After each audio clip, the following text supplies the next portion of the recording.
Bem-vindos, aventureiros, bem-vindos a mais um vídeo do canal Mestre Nagikun na área. Dungeons & Dragons 5ª edição é, sem sombra de dúvidas, o RPG mais jogado no mundo. Mas por quê?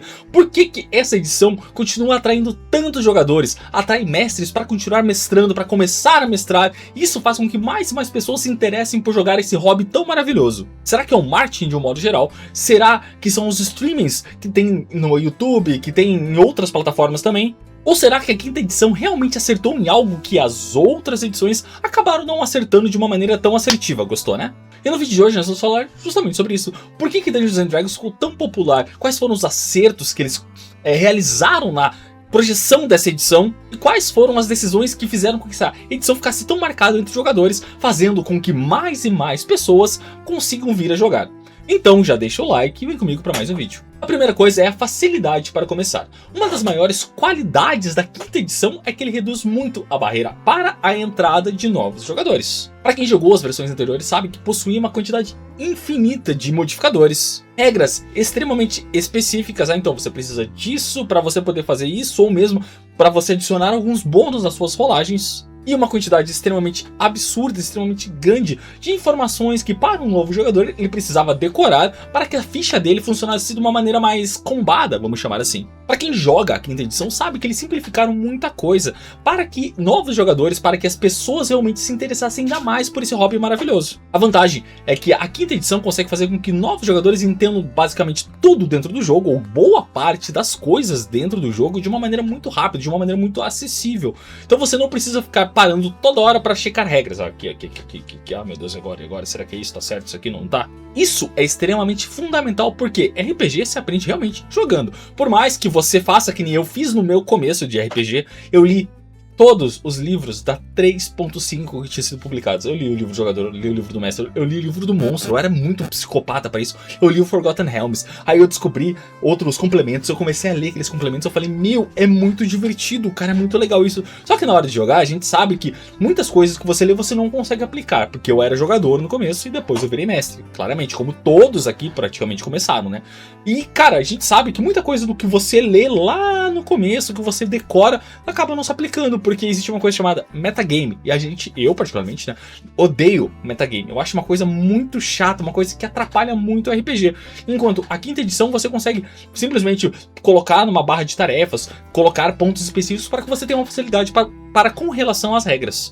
Um exemplo aqui então que um grupo de jogadores, né, resolve jogar D&D. Tipo ali, para a primeira sessão, a primeira coisa que eles vão fazer, o primeiro contato com RPG é Dungeons & Dragons. Em menos de uma hora, esses jogadores estão já com os personagens criados, já tendo uma ideia de como funciona o sistema e já estão explorando uma masmorra colocada por aquele mestre.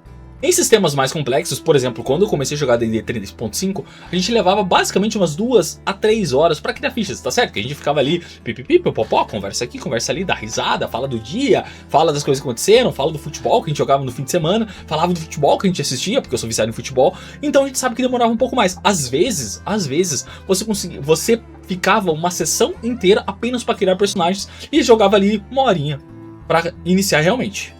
Essa facilidade é bem parecida com Minecraft. Você aprende o básico de uma maneira bem rápida. Você vai lá, você precisa derrubar uma árvore para conseguir madeira, você constrói um machadinho de madeira, você constrói negocinhos de pedra, mas para você realmente se aprofundar, entender as regras, você tem que continuar jogando, ler um pouco mais e se aprofundar se você quiser. Mas realmente não é uma coisa total e completamente necessária você entender todas as regras desde o começo. Outra coisa é o sistema de vantagem e desvantagens.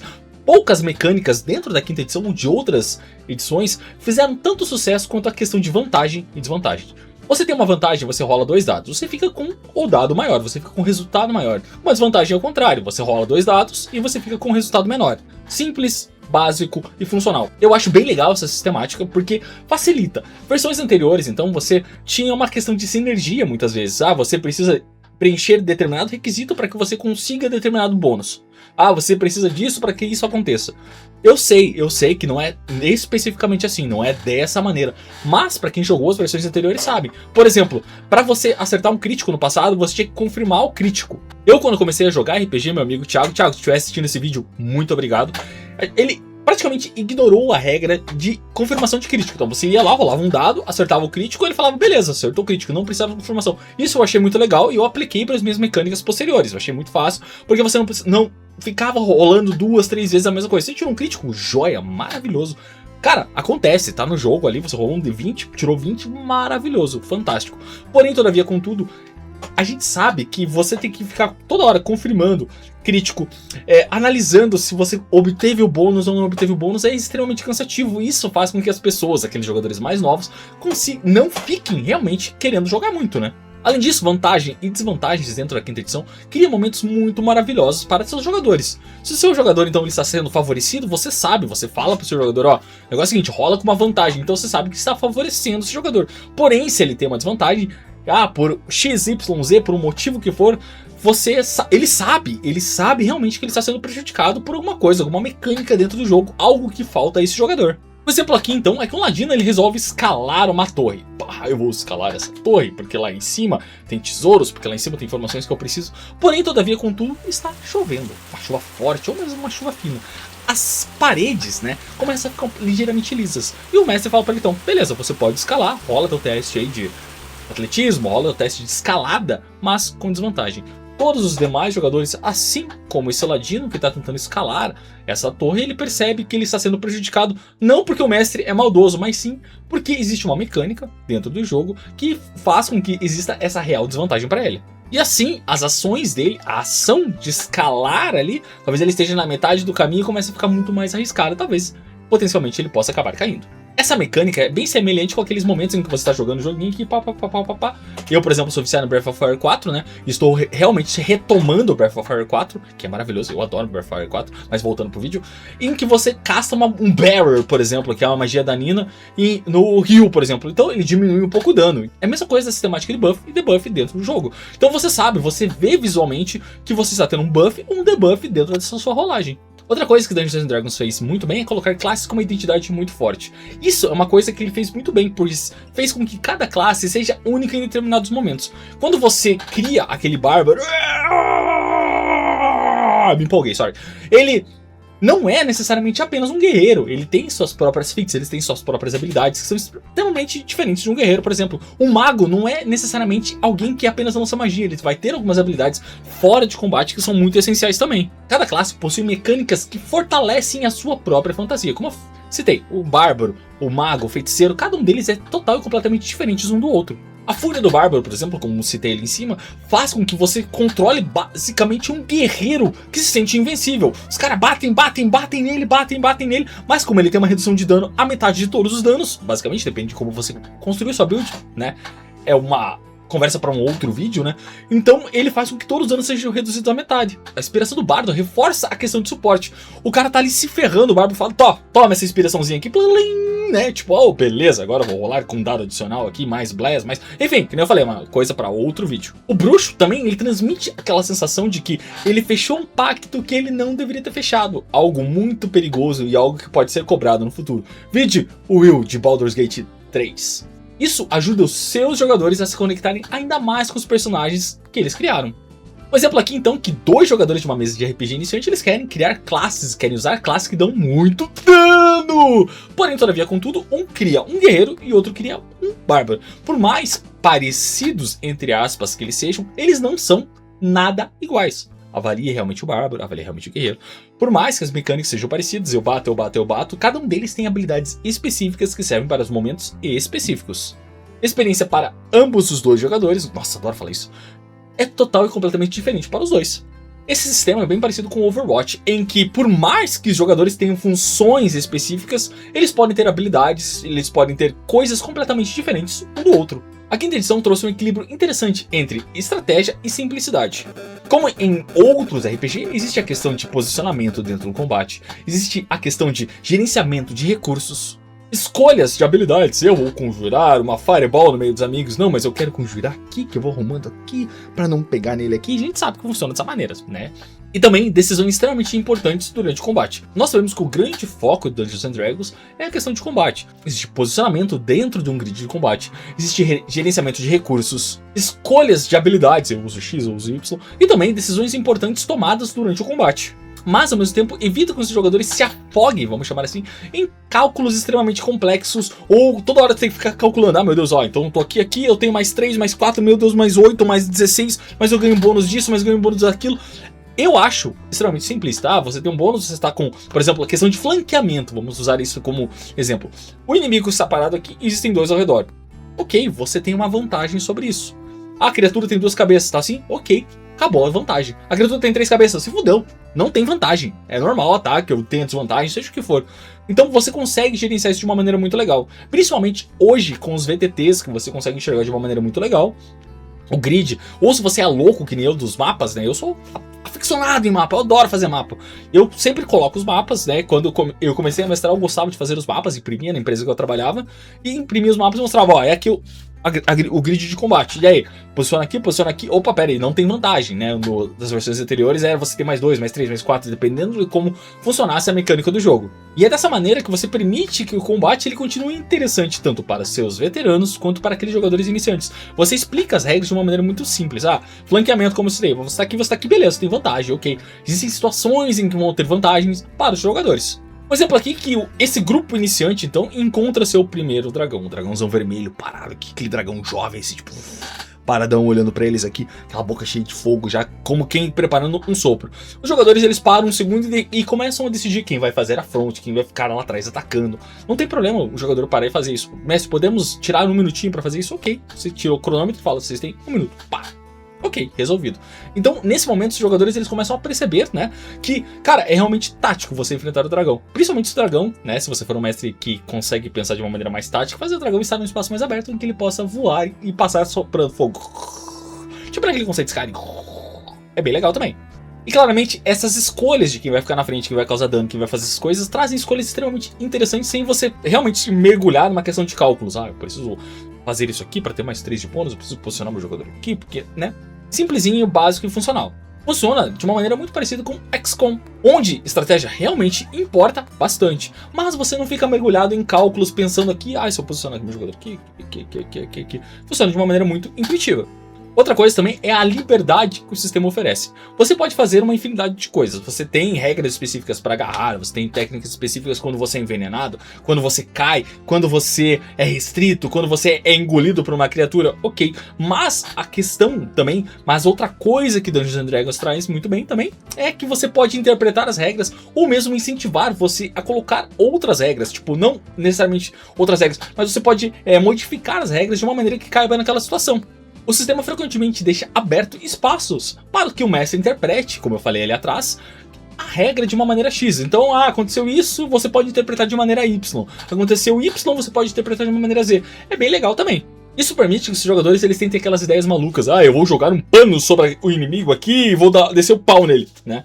Outras coisas também, né? O meu jogador ele vai subir uma torre, por exemplo, o exemplo do Ladino que eu dei anteriormente. Ele vai subir dando pirueta, papá. Cara, desde que ele consiga, desde que ele role bem nos testes, nada impede. Não existe no livro essa regra. Você tem que escalar, para você escalar, você precisa rolar testes de atletismo para escalar, né? Tipo, nada impede o jogador desde que ele consiga obter sucesso em todos os testes. Não vai ser um FDP também colocar dificuldade 30, né? Que não estamos falando do Baldur's Gate 3. Essa flexibilidade que o sistema permite, e também o mestre adapta de uma maneira muito legal, permite então que a narrativa cresça de uma maneira muito dinâmica. Não é só, você não pode fazer isso, você abre o livro, folha, não tá na regra, não dá. Você pode realmente adaptar. Todo mestre mais experiente, ou mesmo, essa dica é importante para mestres iniciantes também. Quando você vai mestrar RPG, você pode fazer com que as regras se adaptem a determinada situação. Isso é muito legal. Por exemplo, aqui então o grupo de jogadores está correndo atrás de um ogro e eles estão dentro de uma casa nobre, tá rolando uma festa. Tomando vinho, certo? E os jogadores então, eles estão na parte de cima lá, eles veem o ogro correndo assim, taca pisão no chão, batendo. Os nobres eles falam: meu Deus, é um ogro. Meu Deus, o que faremos? Guardas!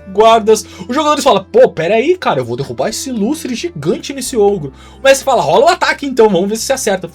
Pá! Acertou. Não existe uma regra específica que fale: para você derrubar o lustre em cima do ogro, você tem que fazer isso. Mas você consegue adaptar de uma maneira muito legal. Você usa tudo que o sistema tem, todas as regras que ele tem, a X, Y, Z, e você adapta para que funcione dessa maneira tão legal. O lustre cai no ogro, o ogro cai e fica atordoado.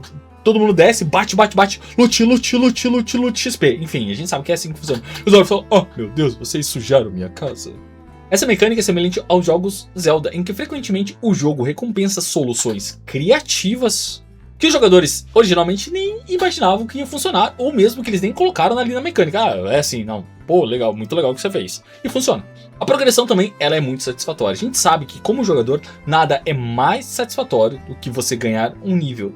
Yeah! Novas habilidades, novas magias, talvez você aumente sua proficiência para melhorar os seus bônus, e isso é muito legal. Os jogadores sentem essa evolução dos personagens deles sem necessariamente ficar perdidos em cálculos, perdidos em habilidades que eles possam usar. A gente sabe que por mais que lá no nível 16, 17, eles têm uma infinidade de habilidades, mas a gente sabe também que eles têm as suas habilidades preferidas. O clérigo ele vai usar a habilidade X, o mago vai usar a habilidade Y, o paladino vai usar a habilidade Z, e assim sucessivamente. A gente sabe que todos eles vão ter suas habilidades favoritas, e com o tempo eles vão ter a necessidade de outras habilidades dentro do combate. Ah, essa habilidade não funcionou, porém, todavia, contudo, eu tenho outra. O mestre dá uma seguradinha aí, mas também, quando é combate, agilizar o combate ajuda bastante o mestre, beleza, jogadores? O exemplo aqui é o mago. Vou usar o meu mago, o mago que eu criei lá pra mina de Phandelver lá, né? Ele passou aquela primeira dungeon inteira dele usando o quê? Apenas cantrips. Por quê? Óbvio, a gente leu, a gente sabe como funciona, sabia que lá no final tinha um combate mais complicado, mas eu usei tudo aquilo ali, aquela primeira parte, até o boss final, apenas com cantrips. Chegou no boss final, castei um sleep lá, derrubei alguns ali, funcionou. Eu joguei na versão anterior, não na versão atual, né? Então que ia diminuindo pontos de vida, né? Então os goblins iam... E a gente foi lá e venceu de uma maneira bem rápida e bem dinâmica. Foi bem fácil, de certa forma, né? Mas foi bem legal também. Só que acontece, conforme o mago ele vai evoluindo, lá em nível 1 ele tá sofrendo com cantrips, poucas magias. Já em nível 12, 13 ali, ele consegue lançar magias que controlam o campo de batalha inteiro. Oh não, mestre! Ah sim, mestre! Ah sim! Infelizmente é assim que acontece. Para o mestre é um pouco triste, mas nada demais também. E é nesse ponto que o jogador que está jogando com aquele mago percebe claramente a evolução do seu personagem. Ah, eu usava apenas Magic Missile no começo, e agora eu uso Fireball, uso mudar o clima, controlar a água, entre outras habilidades. E essa evolução é bem parecida com a evolução de Goku dentro do Dragon Ball Z. Se você assistiu Dragon Ball Z, e eu assisti Dragon Ball Z lá em 96, se eu não me engano. Nossa, eu sou velho, cara. Mas enfim, onde cada saga, né? Então, ele começa com a saga a saga dos Saiyajins lá, por exemplo, ele começa fraquinho. Daí na saga Freeza já vira o Super Saiyajin. Na saga do Cell ele já é mais foda, você mostra que ele é bem poderoso. Na saga Buu já vira o Super Saiyajin 3. Assim você consegue ver a progressão dele conforme as sagas vão evoluindo. Isso é uma maneira bem legal de você ver a progressão do seu personagem. Há também um suporte gigantesco da comunidade. Dungeons and Dragons, a quinta edição, não está apenas nas regras. Você pode procurar na internet, você pode abrir grupos no Facebook, você pode procurar no Discord, você pode abrir aquela rede de vídeos rápidos, ou mesmo aqui no YouTube você vai encontrar dicas, você vai encontrar respostas às suas dúvidas de uma maneira muito legal. Além disso, existe uma quantidade absurda de aventuras, suplementos, mapas, criadores de conteúdo como eu, ferramentas digitais e materiais produzidos por fãs. Se você procurar ali na internet, eu quero uma aventura que ninguém nunca jogou, você pesquisa lá, você vai encontrar na Biblioteca Élfica, por exemplo, você vai encontrar no Dungeon, você vai encontrar... entre outras coisas, entre outros lugares, você encontrar ferramentas para que você possa mestrar, para que você possa realmente iniciar a sua campanha de RPG. Você pode, por exemplo, quer encontrar uma imagem para o meu jogador, procura lá no Pinterest, eu quero um bruxo X, vai aparecer uma insanidade de imagens para vocês. Eu quero mapas, você procura em outros lugares, você vai encontrar mapas também. A comunidade é muito aberta para isso. Além disso, se você tem dúvida com relação a alguma regra específica do jogo, como interpretar, você vai lá. Por exemplo, eu participo bastante do Facebook. Eu vou lá e tenho dúvidas, eu vou lá e escrevo, eu tô com dúvida na regra X, ou muitas pessoas colocam isso. Como que funciona? As pessoas geralmente, elas são extremamente proativas e respondem de uma maneira muito legal pra você. Um exemplo aqui que eu, mestre, preciso criar um mapa pra minha próxima sessão de RPG. Eu, como eu sou o louco dos mapas, eu vou lá no Incarnate, abro o Incarnate. Hoje em dia eu faço via T-Spar, mas vamos lá, usando 2D, vou lá no Incarnate, abro o Incarnate e crio aquele mapinha. Eu quero ter aqui. Mesmo a versão gratuita do Incarnate é muito boa, porque tem muita coisa ali que você consegue usar. Mas voltando aqui, porém, o mestre ele não tem tempo, ele trabalha, ele tem que cuidar dos filhos, ele tem que cuidar da esposa, fazer comida, seja o que for que ele faça, ele não tem tempo realmente para desenhar esses mapas. Você, como eu falei, você vai lá no Pinterest, mapa de RPG, procura no próprio Google, faz o que tem que fazer, você vai encontrar uma insanidade, você vai encontrar uma infinidade de mapas de RPG, assim, de cidades, de dungeons, seja o que for que você queira colocar para sua campanha de RPG. Além disso, você consegue preparar cenários, né? Que é a mecânica que eu uso hoje. Eu não crio mapas específicos para o que vai acontecer, né? Tipo, eu não fico planejando a campanha, então eles vão fazer isso. Eu crio mapas específicos e jogo ali na determinada situação.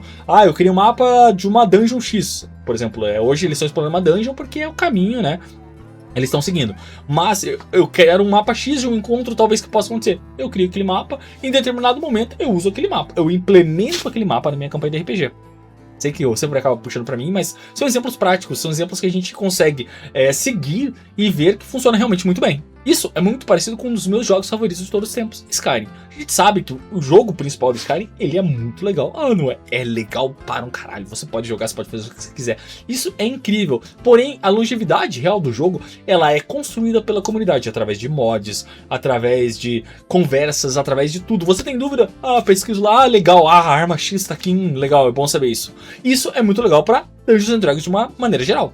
Outra coisa também, talvez uma das mais importantes para aqueles que querem realmente iniciar em Dungeons and Dragons, é que a quinta edição sabe realmente criar heróis. E talvez essa seja a maior força da quinta edição de um modo geral, né?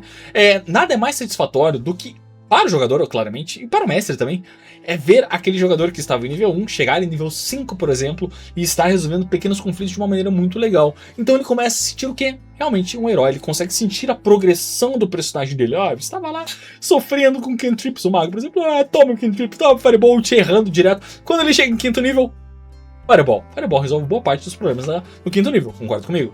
Deixa nos comentários se é assim. Eu acho que é, né? Mas vamos a parte, mas eu acho que sim, deixa nos comentários por gentileza. Mesmo naqueles níveis mais iniciais, o jogador, ele tá ali, caramba, velho, tô em nível 1, cara, tô começando uma nova campanha, eu tava com meu personagem nível 12 lá, e começar uma nova campanha é meio chato. Não é! É maravilhoso. Você vê o progresso do seu personagem, ele sofrendo para enfrentar aqueles goblins, orcs no começo da sua campanha, os goblins,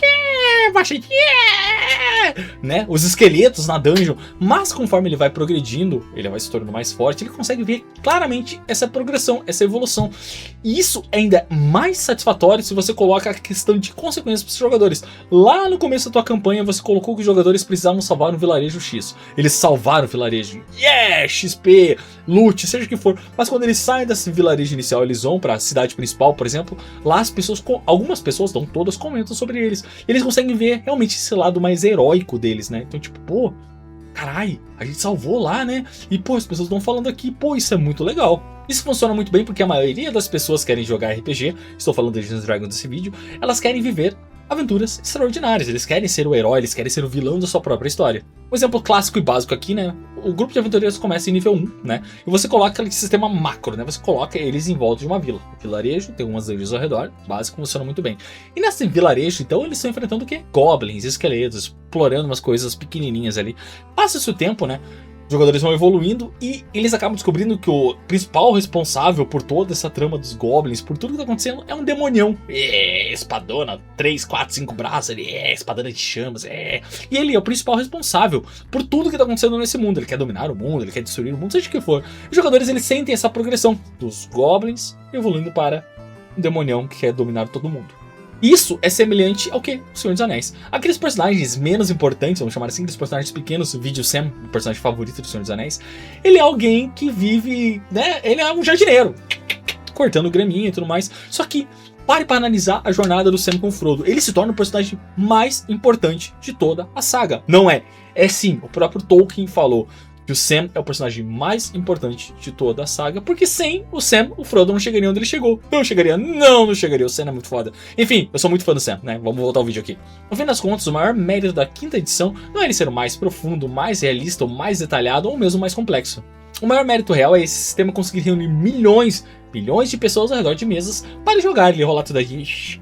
Putz, falha crítica, meu Deus do céu. Putz, perdi um braço. Ele é acessível, sem ser simplista, então você consegue encontrar em fóruns, você consegue jogar no Roll20, Foundry, você consegue jogar no Rollbeer, você consegue jogar em uma infinidade de lugares. Sua quinta edição, ele faz com que as estratégias funcionem sem serem necessariamente complicados. O jogador está um pouco elevado com relação aqui, você tem uma vantagem, porque né, pode estar escondido, seja o que for. E também é um sistema heróico sem perder a criatividade. Você pode fazer aquele seu guerreirão lá com uma armadura pesadona, com uma espada de 2 mãos, conseguir realizar determinadas ações através de um único dado bem rolado. Eu quero dar um triplo twist carpado no ar. Ok, rola, hein? Tirei um 20. Beleza, maravilhoso. Então imagine o guerreirão girando assim, e dando golpe, seja o que for, tipo o Bárbaro de Diablo, enfim. Talvez seja justamente por isso simplicidade, a estratégia básica e aquelas classes mais heróicas que permitiram então a Dungeons and Dragons ser tão famoso e também trazer tantas pessoas para esse hobby maravilhoso. E mesmo que você jogue outros sistemas, é difícil negar o impacto da quinta edição para novos jogadores. E agora eu quero saber de vocês, qual é a característica mais legal que você gosta da quinta edição do Dungeons and Dragons? Deixe nos comentários. E claro, se inscreve no canal, deixa o like, ativa as notificações aí, dá uma olhada no comentário fixado, tem uns produtos muito legais para vocês. Nos vemos no próximo vídeo e que os críticos sejam com vocês. Até mais!